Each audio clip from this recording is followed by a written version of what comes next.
manifestam a glória de Deus, e o firmamento anuncia a obra das suas mãos. Um dia faz declaração a outro dia, e uma noite mostra sabedoria a outra noite. Sem linguagem, sem fala, ouvem-se as suas vozes, em toda a extensão da terra, e as suas palavras até o fim do mundo. Neles pôs uma tenda para o sol, que é qual noivo que sai do seu tálamo, e se alegra como um herói a correr o seu caminho. A sua saída é desde uma extremidade dos céus, e o seu curso até a outra extremidade deles, e nada se furta ao seu calor. A lei do Senhor é perfeita e refrigera a alma. O testemunho do Senhor é fiel e dá sabedoria aos simples. Os preceitos do Senhor são retos e alegram o coração. O mandamento do Senhor é puro e alumia os olhos. O temor do Senhor é limpo e permanece eternamente. Os juízos do Senhor são verdadeiros e justos juntamente. Mais desejáveis são do que o ouro, sim, do que muito ouro fino, e mais doces do que o mel e o licor dos favos. Também por eles é admoestado o teu servo, e em os guardar a grande recompensa. Quem pode entender os próprios erros? Expurga-me tudo os que me são ocultos. Também da soberba guarda o teu servo, para que se não assenhoreie de mim. Então serei sincero e ficarei limpo de grande transgressão. Sejam agradáveis as palavras de minha boca e a meditação do meu coração perante a tua face, Senhor, rocha minha e libertador meu. Bom, o tema escolhido pelos jovens: os céus proclamam a glória de Deus. A Bíblia apresenta Deus como o Criador de todas as coisas.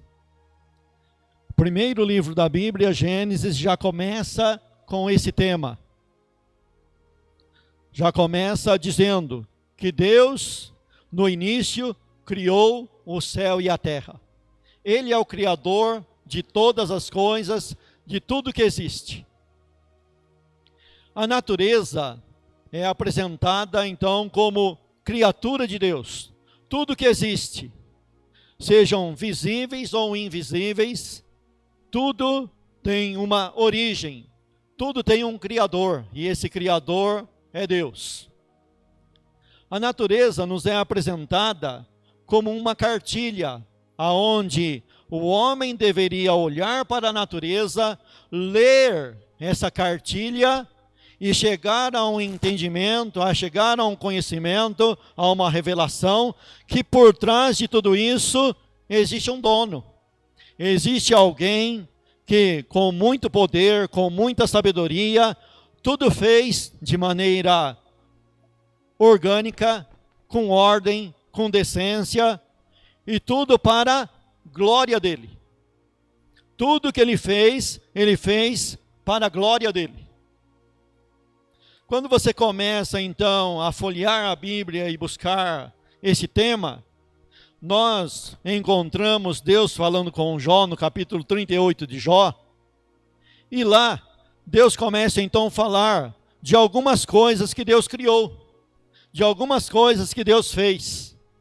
E dentro dessa criação de Deus, numa linguagem poética, é colocado lá uns seres invisíveis que Deus criou, é criação da mão de Deus, e é chamado de estrelas da alva, e também chamados de filhos de Deus, que são os anjos.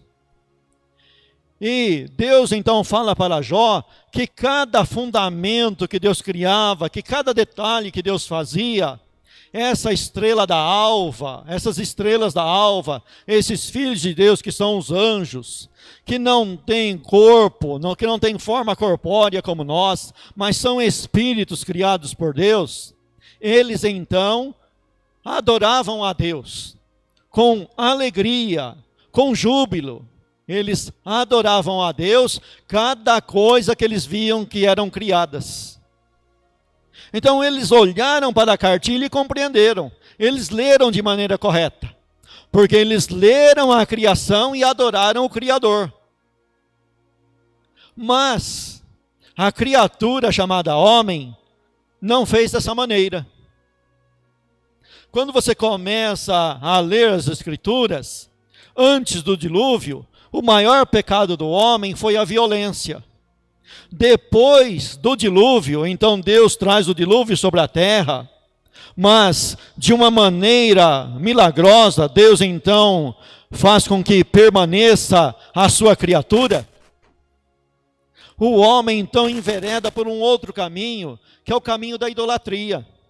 O homem deixa então o caminho da violência, e a população que vem depois de Noé, logo se envereda pelo caminho da idolatria. Mas o que faltou para esse homem pós-dilúvio, depois do dilúvio? Não existia a mesma natureza. Deus, de uma maneira milagrosa, não refez toda a terra e a natureza continuou diante do homem. É que o homem, não da mesma maneira dos anjos lá de Jó 38, esse homem não fez da mesma maneira. Os anjos leram a natureza e adoraram o Criador. O homem, após o dilúvio, leu a natureza e interpretou a natureza de modo errado. Então eles começaram a ler a natureza e não ver Deus por trás da natureza. Leram e interpretaram errado. Aí eles começaram então a fazer deuses para si. Eles começaram a olhar para os astros e adoravam o astro no lugar de Deus. Eles começaram a olhar para os animais quadrúpedes. Puxa, né? Que bicho bonito, que bicho bom, que bicho... tem uns que têm até uma certa inteligência.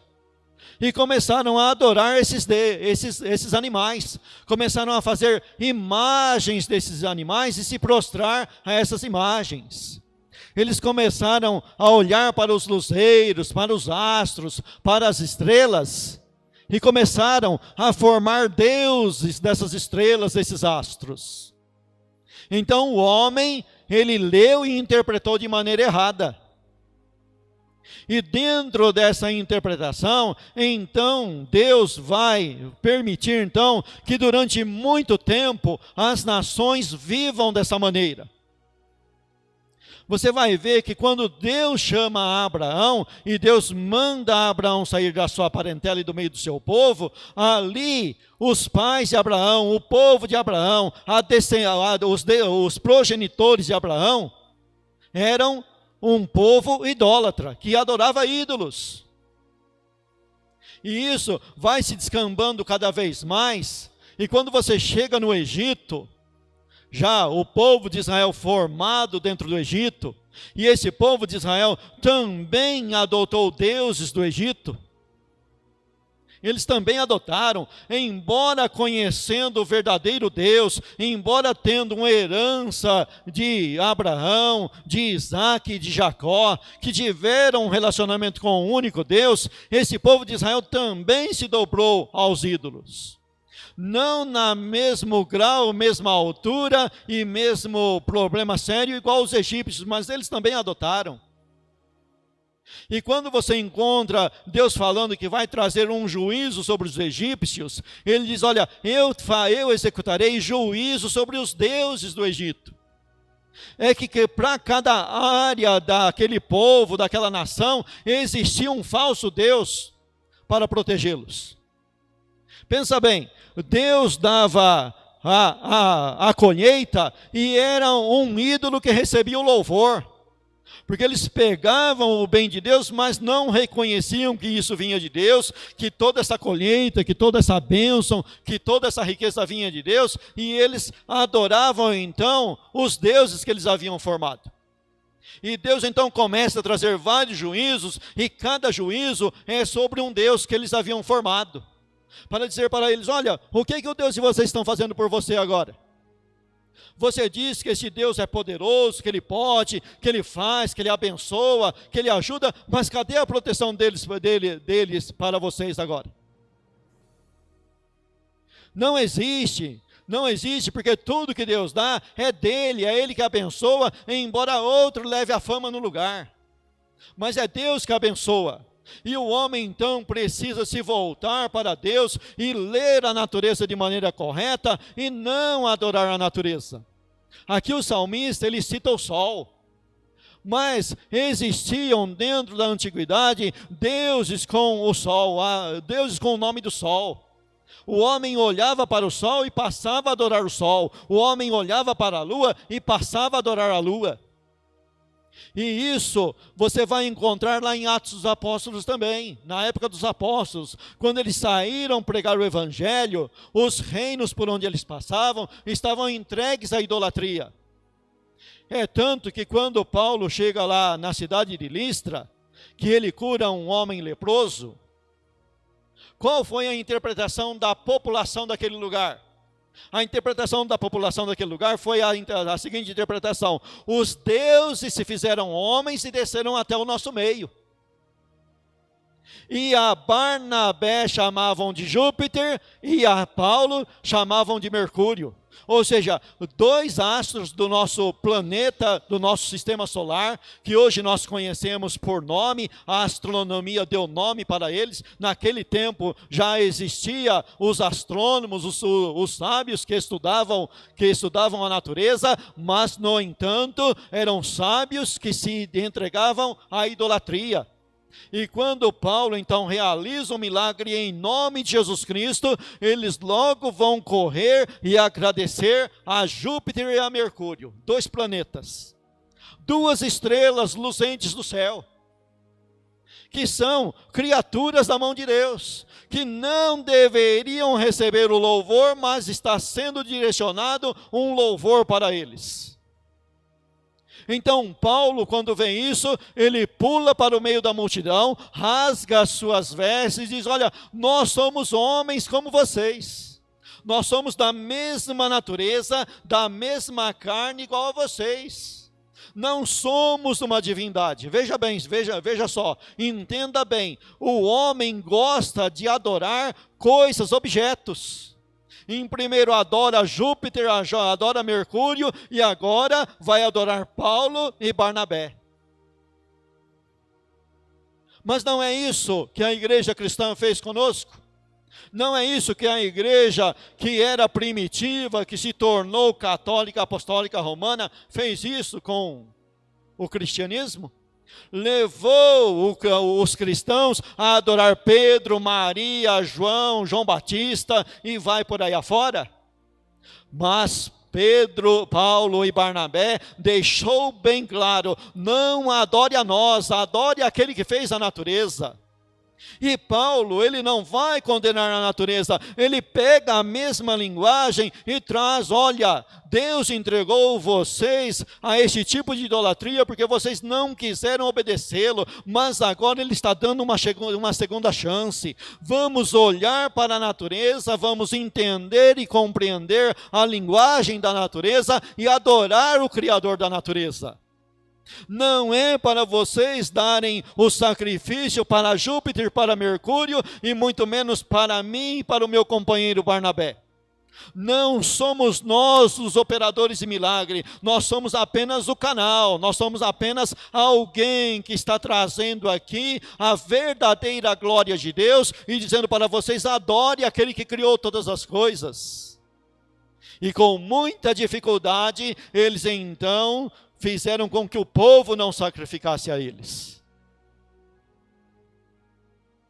E nós precisamos entender e compreender então que os céus manifestam a glória de Deus, que a natureza manifesta a glória de Deus, que tudo aquilo que foi criado manifesta a glória de Deus, que a igreja que foi criada por nosso Senhor e Salvador Jesus Cristo manifesta a glória de Deus.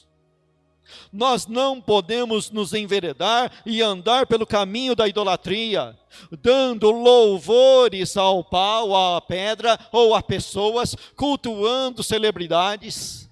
Hoje se cultua celebridades, se cultua homens. Hoje se cultua o corpo, um corpo malhado, um corpo sarado. Pessoas que se entregam a certos jejuns, não jejuns bíblicos, mas coisas que sacrificam o corpo, porque existe um culto ao corpo. e estamos olhando tudo e interpretando errado. Estamos lendo de maneira errada. Os céus manifestam a glória de Deus e o firmamento anuncia a obra das suas mãos. O firmamento que ele está falando aqui é tudo isso visível que nós chamamos de céu. É os céus. Não é o céu dos céus aonde Deus está, aonde somente ele entra lá no invisível, mas é aquilo que nossos olhos alcançam. E a Bíblia, através de Moisés, diz assim: olha, não fique espantado com os sinais do céu, não se espante com isso, não vá numa certa admiração, extrapolar essa admiração e ficar com medo desses astros, achando que esses astros têm poder na tua vida. Ou seja, em outras palavras, não se entregue a horóscopo, não acredite em horóscopo, não é o astro que rege a tua vida, quem rege a tua vida é Deus. Até hoje, o horóscopo ainda existe no meio da nossa civilização. É uma coisa do passado que vem até os nossos dias. E tem pessoas que não saem de casa sem primeiro não consultar o signo, de que signo que você é. E tem crentes se entregando e voltando para essa magia do horóscopo. E a Bíblia proíbe, e a Bíblia diz: olha, os céus manifestam a glória de Deus e o firmamento anuncia a obra das suas mãos. Os astros não vai reger a tua vida e não vai dar o teu destino, não. Quem vai reger a tua vida e dar o teu destino é aquele que criou os astros. Então olhe para os astros. Tem tem pessoa que estuda astronomia. Presbítero Ricardo, ele era um amante da astronomia, mas ele jamais se dobrou a um astro. Não tem problema estudar astronomia. Bem pelo contrário, a Bíblia diz que tudo isso foi colocado lá para manifestar a glória de Deus. Estudar a natureza, ver a natureza, estar em contato com a natureza, tudo muito bom, tudo muito belo. Mas você tem que entender e compreender que Deus fez a flor, mas Ele não é a flor. Que Deus fez os mares, as coisas bonitas que existem na natureza, mas Deus não é a natureza, Ele é criador da natureza. Ele está acima da sua criação. Ele é transcendente, Ele está acima de toda a sua criação. E quando nós olharmos para isso, nós temos que ler a cartilha de maneira correta e dar glória a Deus, e agradecer a Deus, e glorificar a Deus. Porque dentro de toda essa natureza, e o Salmo de número 8 vai falar sobre isso, né? Vai dizer assim: olha, o Senhor então formou o homem e deu ao homem a gerência dessa natureza. O homem é gerente dessa natureza. Tudo pôs embaixo de seus pés e nada deixou que não esteja no domínio do homem. Quando o salmista escreveu sobre isso, a ciência ainda tinha lá a sua pequenez. Mas hoje nós vemos que o homem domina. O homem domina sobre o mar, o homem domina sobre os animais, o homem domina até nesse espaço que nós enxergamos. Hoje o homem constrói um satélite e coloca esse satélite lá no espaço, e através dessa tecnologia que Deus deu domínio para o homem, aqui está saindo a nossa voz, o culto, o cântico, os louvores desse hino vai para o mundo inteiro, através de um satélite, porque Deus deu domínio para o homem. E o homem domina até sobre o espaço, e esse mesmo homem, alguns se diz ateu, outro então não vai pelo caminho do ateísmo, mas vai pelo caminho da religiosidade, mas adora esses astros, adora a natureza e diz que Deus está na natureza de maneira errada, interpretando de maneira errada, compreendendo de maneira errada. Porque Deus é transcendente, Ele está acima de tudo. E ele diz: um dia faz declaração a outro dia, e uma noite mostra a sabedoria a outra noite. Interessante, nesse versículo aqui, eu vejo uma coisa, que o salmista está dizendo aqui: olha, Ontem foi um dia, o ano passado foi o ano passado, hoje é hoje, e hoje eu devo ser mais sábio do que ontem. Sabe por quê? Um dia faz declaração a outro dia. O erro de ontem eu não vou cometer hoje, porque o erro de ontem eu já aprendi com o erro. Nós temos que aprender com os nossos erros. Um dia faz declaração ao outro dia. Você não tem que estar na mesma estatura de ontem. Você tem que buscar crescimento espiritual. Você tem que ser mais inteligente. Você tem que entender mais das coisas de Deus do que o ano passado. Paulo escrevendo diz assim, olha, nós estamos mais próximos da salvação do que quando aceitamos a fé. O dia vai longe, a noite vai alta. A noite vai alta, está perto de chegar a meia-noite, está perto de amanhecer um novo dia, está perto da volta de Cristo, e você tem que buscar crescimento espiritual, porque um dia faz declaração a outro dia.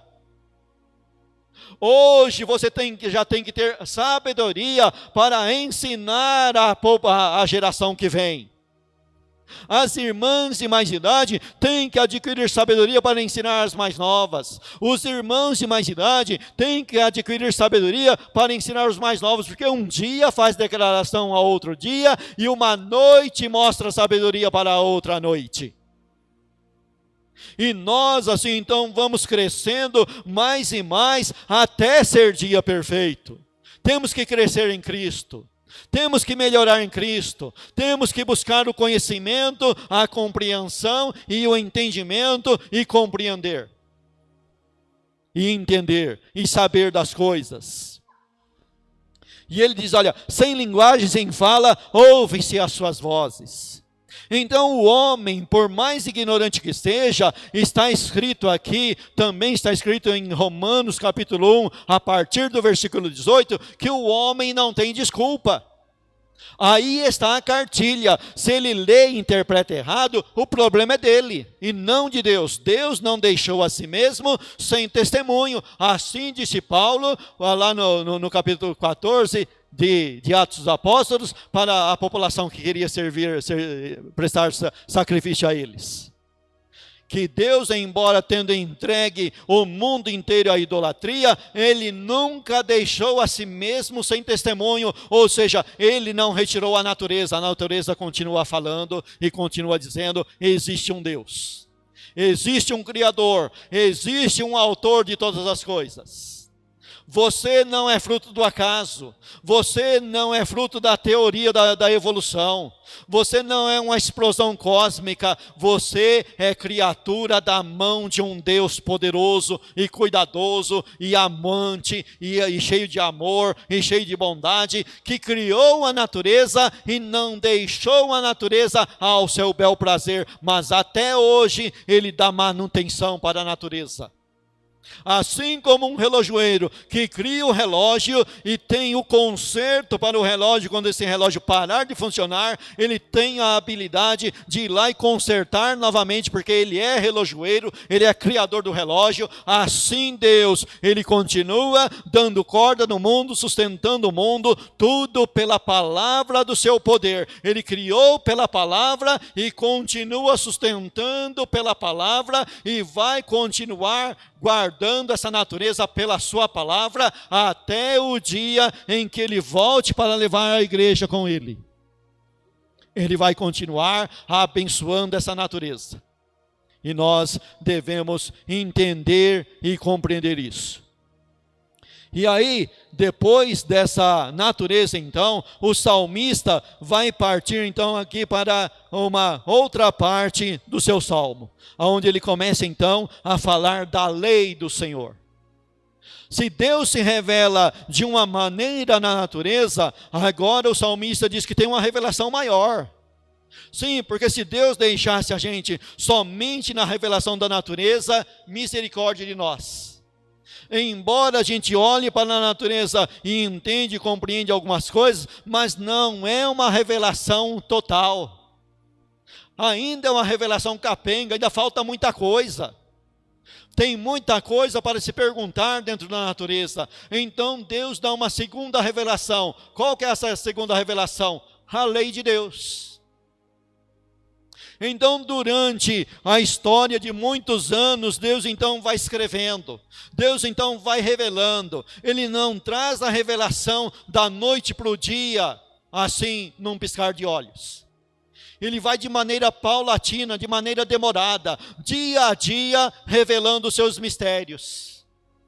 Então ele vai lá no passado e chama então e dá alguma orientação antes do dilúvio, para Noé, para alguns lá, e vai então sendo passado essa palavra dita por Deus no coração desses homens, que ainda não havia escritura, vai sendo passada de boca em boca, é de oratória.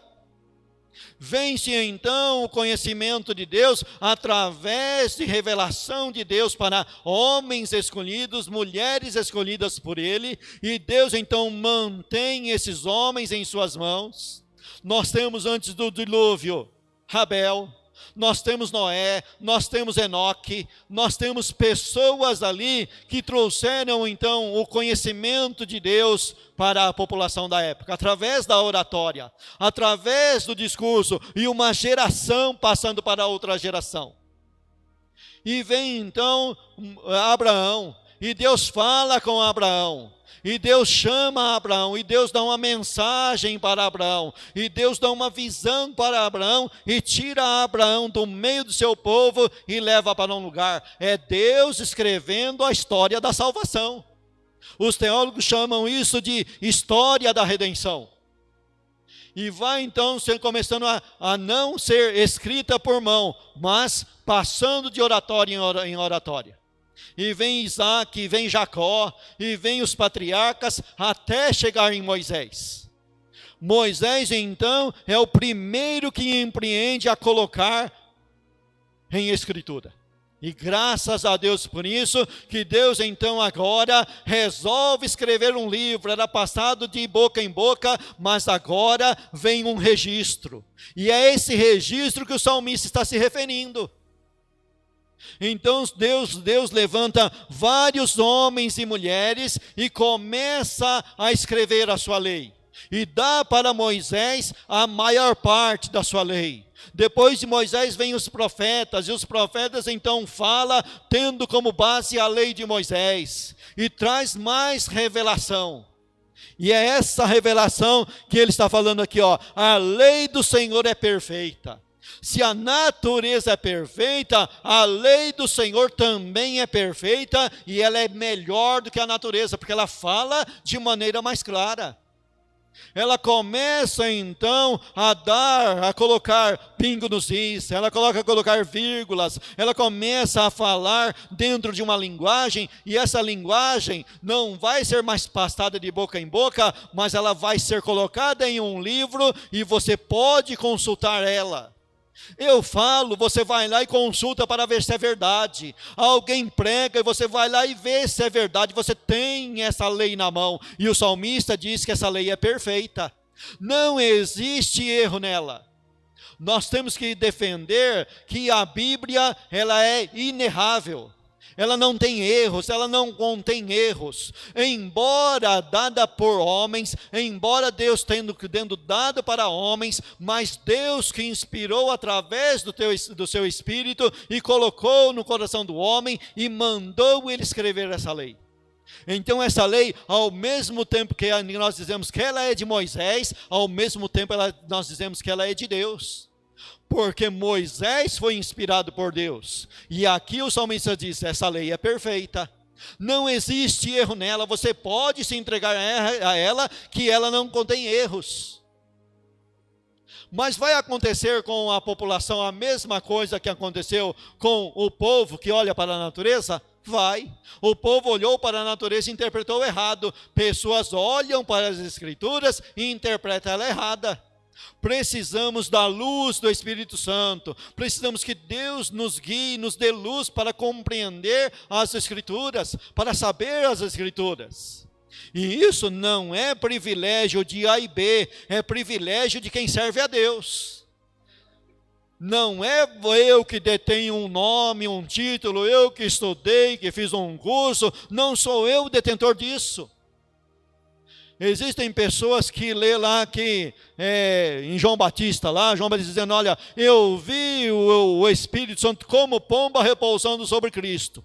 Isso daí é uma figura de linguagem. O Espírito Santo não é pomba, mas para que João visse, foi dada uma visão como uma pomba.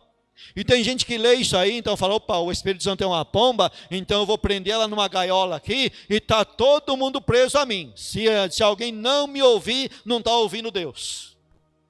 E eu sou o detentor, a igreja é a detentora, a denominação é a detentora. Se o camarada não vir aqui e não passar pelo batismo de novo, não fizer uma confissão comigo aqui, não se entregar a mim, não acreditar na minha unção, não tem lugar no céu. Sabe por quê? Porque o Espírito Santo é uma pomba e eu prendi ele numa gaiola. Não vamos interpretar errado. O Espírito Santo é uma pomba no sentido de mansidão, no sentido que ele vai entrar na tua vida, vai ser manso, vai te ensinar com toda a mansidão, vai te ensinar com todo o amor, e ele vai lá trabalhando na tua vida, vai te dando entendimento, você vai compreendendo, você vai entendendo, você vai conhecendo as Escrituras e interpretando as Escrituras de maneira errada. A lei do Senhor é perfeita e traz refrigério para a alma. Quando nós experimentamos a palavra realmente, ela é como o salmista diz que, olha, ela é doce. O salmista começa então a fazer comparação poética, dizendo assim, olha, a minha alma experimentou a palavra. A palavra não é comida palpável, mas está escrito, sabe Salomão em Provérbios, dizendo assim, olha, os ouvidos é o paladar da alma. Eu comecei a ouvir a palavra de Deus, eu comecei a ler a palavra de Deus, e os meus ouvidos então começaram a compreender e a entender a palavra de Deus, e essa palavra de Deus é doce como mel, foi um mel para a minha boca. O interessante é quando a gente se converte de verdade mesmo, que aceita o Evangelho, que abraça o Evangelho, quer ler a Bíblia toda numa noite só. E aí o escritor aos Provérbios diz assim, olha, achaste mel, meu filho, come o que te basta. Come o que te basta. Paulo, escrevendo a sua carta aos Coríntios, diz assim, olha, que seja tudo em vocês de acordo com a fé que cada um recebeu. Não vá querer ter um crescimento além da fé que vocês receberam. Precisa então começar a lidar com a fé, precisa crescer na fé, precisa ter experiência na fé, precisa ir acreditando, e a fé vem pelo ouvir, e o ouvir pela palavra de Deus. É a palavra que vai aumentando a fé no teu coração, vai aumentando a fé em ti, e você vai compreendendo os mistérios da palavra de Deus. Aquilo que parece oculto, aquilo que parece, olha, nós começamos a ler, começamos a pedir, Senhor, eu não entendo esse texto, me dá entendimento desse texto, e da noite para o dia, num estralo, vem o entendimento do texto. E nós começamos a compreender o texto, mas tem gente que interpreta mal o texto. E aí o que tem? Diz alguém assim, olha, existem igreja para todo gosto. Sim, porque existem pessoas que não adequam a vida dele à palavra, mas que adequam a palavra à vida dele. Inverte os valores. Então não é eu que mudo para me enquadrar dentro deste texto da Bíblia. Eu vou lá, começo a olhar para o texto, e começo a arrumar desculpa, e começo a tirar fora do contexto, e começo a arrumar um pretexto, e faço uma interpretação errada para que a minha vida se enquadre aquilo ali. Camarada era adúltero. Estavam provando por A mais B que ele era adúltero, mas ele vai lá dentro das Escrituras e tira um texto fora do contexto e fala assim, olha, Davi teve tantas mulheres, Salomão também, então eu também posso ter. Mas Davi e Salomão foi uma outra história, e mesmo dentro daquilo que parecia, não somente parecia, Deus foi lá e corrigiu. Por isso que ele diz aqui, Davi dizendo aqui, olha, a tua palavra me corrige, a tua palavra é doce, mas ela também me adverte. E ele diz, e em aguardar existe grande recompensa. A palavra de Deus é boa, é doce, é pura, é correta, nos ensina, nos ajuda, e além disso, quando nós começamos a colocar em prática, quando nós começamos a obedecer, nós temos recompensa. Muito interessante, né? Será então que aqui o salmista vai defender e dar margem para a gente defender salvação por obras? Não. Não é isso, mas Deus é tão gracioso, tão bondoso, que Ele se contenta, a única coisa que contenta o coração dEle é em dar, e Ele dá. Ele é generoso, Ele nos deu a salvação, nos colocou no caminho da palavra, e quando nós começamos a praticar essa palavra, Deus nos dá mais recompensa ainda. E isso não tem nada a ver com salvação, salvação é gratuita, mas quando nós obedecemos a Deus, então nós começamos a juntar um tesouro. Por isso Cristo diz assim, olha, não ajuntais tesouro na terra, onde o ladrão mina, onde a ferrugem corrói, onde os ladrões roubam, onde a ferrugem acaba com tudo, e tudo fica aqui, mas ajuntais tesouro nos céus, aonde o ladrão não rouba, onde a ferrugem não corrói, aonde você vai ter recompensa, a verdadeira recompensa. Então todo bem que você faz em nome de Deus, para Deus, tem uma recompensa, que não tem nada a ver com salvação. Salvação é obtido por graça, mas tem os galardões, tem a recompensa de Deus, aonde no dia da ressurreição, uns vai brilhar mais que outros. Porque Paulo diz, olha, uma estrela difere em glória de outra estrela. Então existem pessoas que vai ser salvo como que pelo fogo, mas não vai ter recompensa nenhuma. É um salvo, mas um salvo sem brilho na glória. E quando nós trabalhamos para Deus, então nós temos recompensa. O salmista está falando aqui, em os guardar a grande recompensa. Ele é doce, o mandamento é doce, ele me instrui, me ensina, e às vezes me repreende, e na repreensão vem uma tristeza, mas em eu os guardar a grande recompensa. E agora então, nós temos em mãos as Escrituras. Não precisa mais nada, eu não preciso inventar nada, eu preciso é de ter entendimento para compreender o que está registrado aqui. As Escrituras já foram encerradas com os apóstolos. As Escrituras se encerrou, a história da salvação já está toda registrada. O que nós precisamos de registro já está todo registrado. Nós temos o Velho Testamento e temos o Novo Testamento. Temos as cartas de Paulo e as demais cartas dos outros apóstolos. Temos o testemunho dos apóstolos. E não precisamos acrescentar nada. Nós não precisamos de um homem ficar 40 dias em um monte, não. Já teve um que ficou, teve Moisés que ficou, depois teve Jesus que foi para o monte também e transfigurou-se no monte. Não precisamos mais de nova revelação no monte. O camarada vai lá no monte, fica não sei quantos dias e depois vem para a igreja e diz, olha, eu tive uma revelação, Deus me deu uma revelação, veio um anjo e colocou um livro na minha mão. E esse livro então hoje se chama o Evangelho dos Mormons, o livro dos Mormons. E lá tem alguma coisa, tem algo lá que Jesus não ensinou, que Jesus falhou, que Jesus errou e agora eu vim aqui consertar. E existem milhões de pessoas que vai atrás dessa interpretação errada. E não precisa mais, tudo que nós precisamos está no Novo Testamento e no Velho Testamento. Não precisamos de um apêndice, não precisamos de uma coisa enxertada, de um evangelho enxertado. Não precisamos de mais nada, tudo está escrito. O cânon da Bíblia foi encerrado, está encerrado. Não precisamos mais, não existe mais o cargo de apóstolo dentro da igreja. Como disse alguém no Face, apóstolo bom é apóstolo morto. Por quê?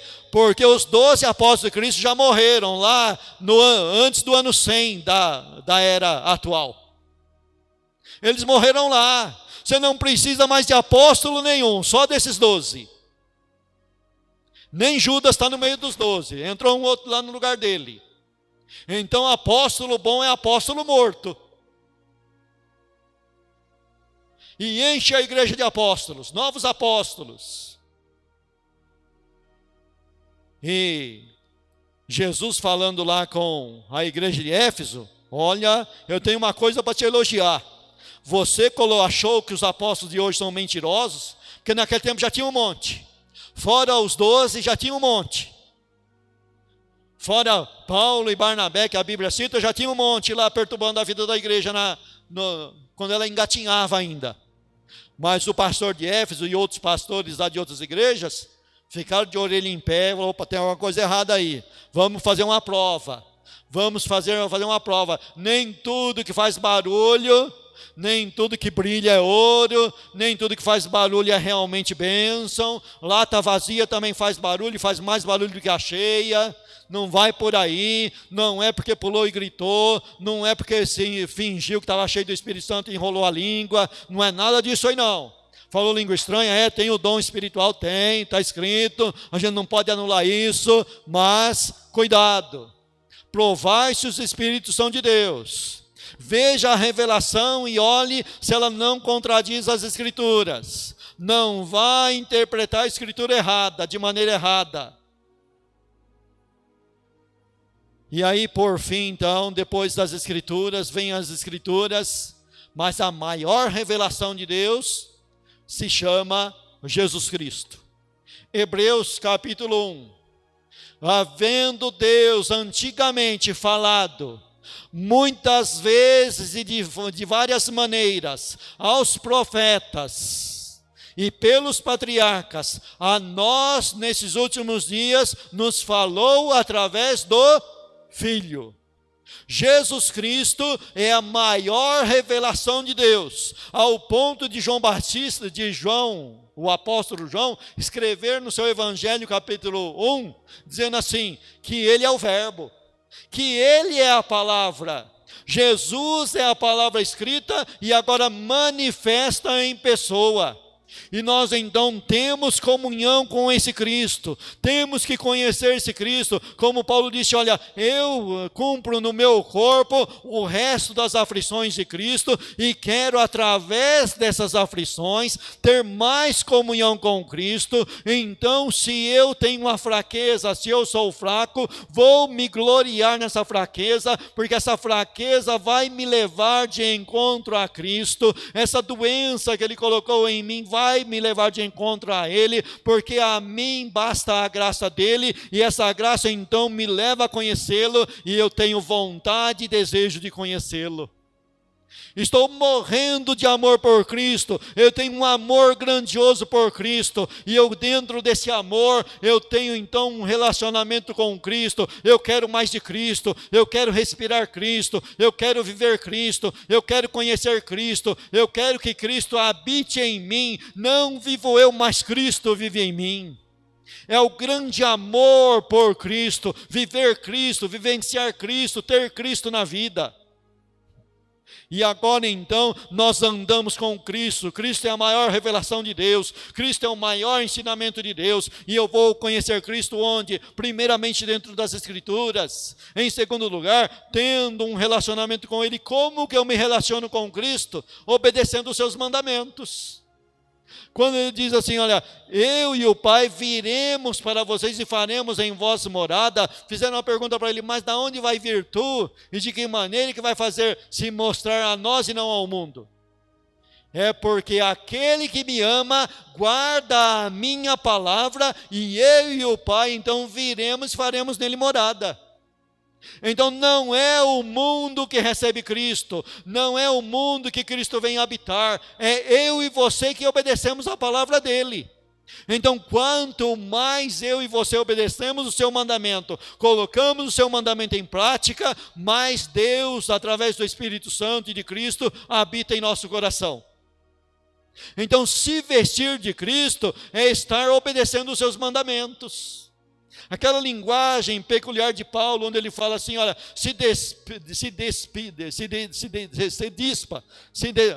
fique nu. Tire então a roupagem do velho homem, jogue fora a roupagem do velho homem e pegue uma veste nova e vista em você. E essa veste nova é Cristo.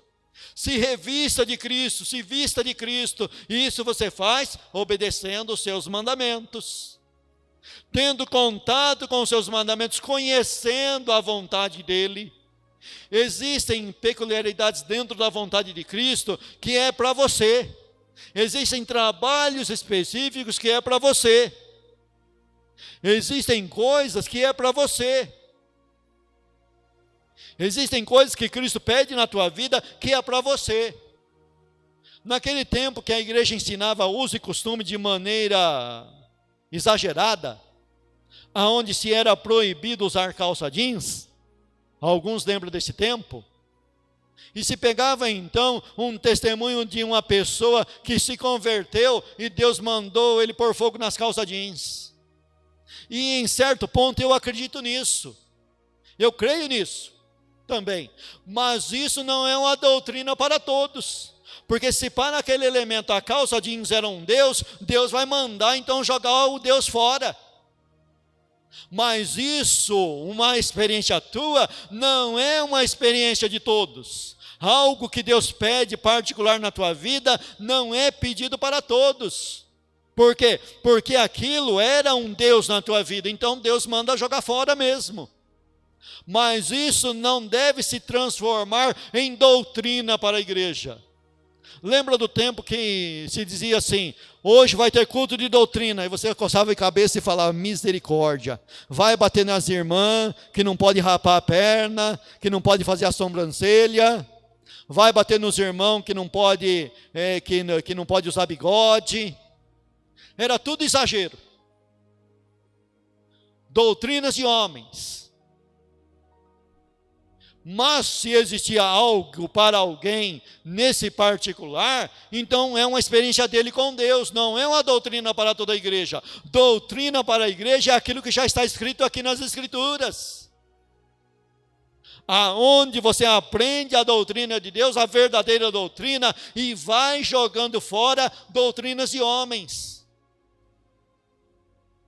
Lembra do tempo que o camarada não podia comprar perfume, nem usar perfume? Da onde que os camaradas tiravam isso?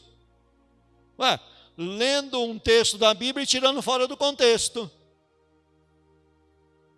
Então proibia os irmãos e as irmãs de comprar perfume, não podia comprar perfume. Bom, se eu ganho tanto, e eu for comprar um perfume de R$1.000 e eu vou passar fome, então estou fazendo um grave pecado para comigo e minha família. Mas não é pecado eu comprar perfume.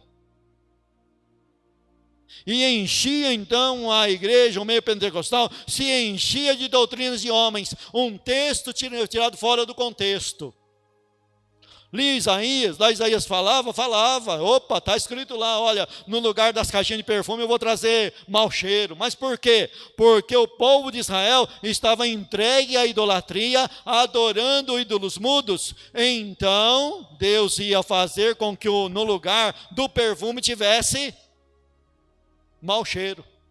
Então o povo pegava o perfume que era de Deus, que Deus abençoou, que era usado no tabernáculo, que era usado no templo, e começaram a usar para os deuses. Então veja que dentro do contexto existia o perfume dentro do tabernáculo, e era aquela receita que o israelita não podia fazer para si. Ele podia fazer perfume para si, mas não daquela receita. Aquela receita era própria do tabernáculo. E aí então eles se tornaram idólatras, e por causa da idolatria, então Deus está falando assim, eu vou pegar o perfume de vocês e transformar em fedor, vocês não vão ter mais perfume. E aí os pentecostais leram isso aí e proibiu todo mundo de usar perfume. Tira o texto fora do contexto. E vai por aí tantas coisas, né? Então vamos ficar com essa mensagem. Jesus é a nossa maior revelação. Revelação na natureza, revelação na lei escrita e revelação em Cristo. Pode andar por isso que você não erra, amém? Deus te abençoe e te guarde.